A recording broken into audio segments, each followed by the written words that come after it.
नमस्ते दोस्तों, आज हम बात करेंगे मुकेश अंबानी की नई फाइनेंशियल कंपनी जियो फाइनेंशियल सर्विसेज की कुछ सबसे ताज़ा और बड़ी खबरों के बारे में। पहला अपडेट, तिमाही नतीजे और डिविडेंड। जियो फाइनेंशियल सर्विसेज ने हाल ही में अपने मार्च 2025 तिमाही के नतीजे घोषित किए हैं। कंपनी का शुद्ध लाभ नेट प्रॉफिट मामूली रूप से बढ़कर 316 करोड़ रुपए हो गया है। पूरे वित्त वर्ष 2024-25 के लिए भी कंपनी का लाभ 1612 करोड़ रुपए से ज्यादा रहा है। सबसे खास बात यह है कि कंपनी ने पहली बार अपने शेयरधारकों को 50 पैसे प्रति शेयर का डिविडेंड देने की घोषणा की है।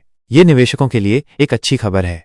दूसरा update, quant small cap fund ने बढ़ाई हिस्सेदारी। हाल ही में क्वांट स्मॉल कैप फंड ने जियो फाइनेंशियल सर्विसेज में अपनी हिस्सेदारी बढ़ाई है। मई 2025 में इस फंड ने कंपनी के लगभग 33.68 लाख शेयर और खरीदे हैं, जिससे कुल शेयरों की संख्या 5.59 करोड़ से ज्यादा हो गई है। यह दिखाता है कि बड़े फंड मैनेजर कंपनी के भविष्य को लेकर आशावादी हैं। तीसरा अपडेट, डिजिटल लोन और नए प्लान। जियो फाइनेंशियल सर्विसेज अपनी एनबीएफसी शाखा जियो फाइनेंस लिमिटेड JFL के जरिए डिजिटल लोन सेवाओं पर जोर दे रही है। कंपनी ने लोन अगेंस्ट सिक्योरिटीज LAS जैसी सेवा लॉन्च की है, जिसके तहत आप अपने शेयर और म्यूचुअल फंड को गिरवी रखकर 10 मिनट में 1 करोड़ रुपए तक का लोन ले सकते हैं। ये प्रक्रिया पूरी तरह से डिजिटल और सुरक्षित है। कंपनी होम लोन, प्रॉपर्टी पर लोन और कॉर्पोरेट फाइनेंसिंग जैसे उत्पाद भी पेश करने की तैयारी में है और इसके होम लोन बीटा चरण में है। चौथा अपडेट, SBI से जियो पेमेंट्स बैंक की हिस्सेदारी। जियो फाइनेंशियल सर्विसेज अब जियो पेमेंट्स बैंक में अपनी हिस्सेदारी बढ़ाने की तैयारी में है। कंपनी SBI से बची हुई हिस्सेदारी खरीदने की योजना बना रही है, जिसके बाद जियो पेमेंट्स बैंक पूरी तरह से जियो फाइनेंशियल की सब्सिडियरी बन जाएगा।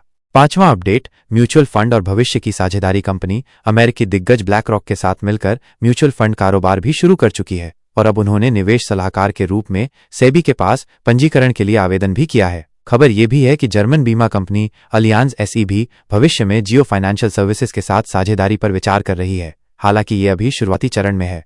तो ये थी जियो फाइनेंशियल सर्विसेज से जुड़ी कुछ अहम खबरें। कंपनी लगातार अपने फाइनेंशियल प्रोडक्ट्स और सेवाओं का विस्तार कर रही है और आने वाले समय में ये भारतीय वित्तीय बाजार में एक बड़ा खिलाड़ी बन सकती है।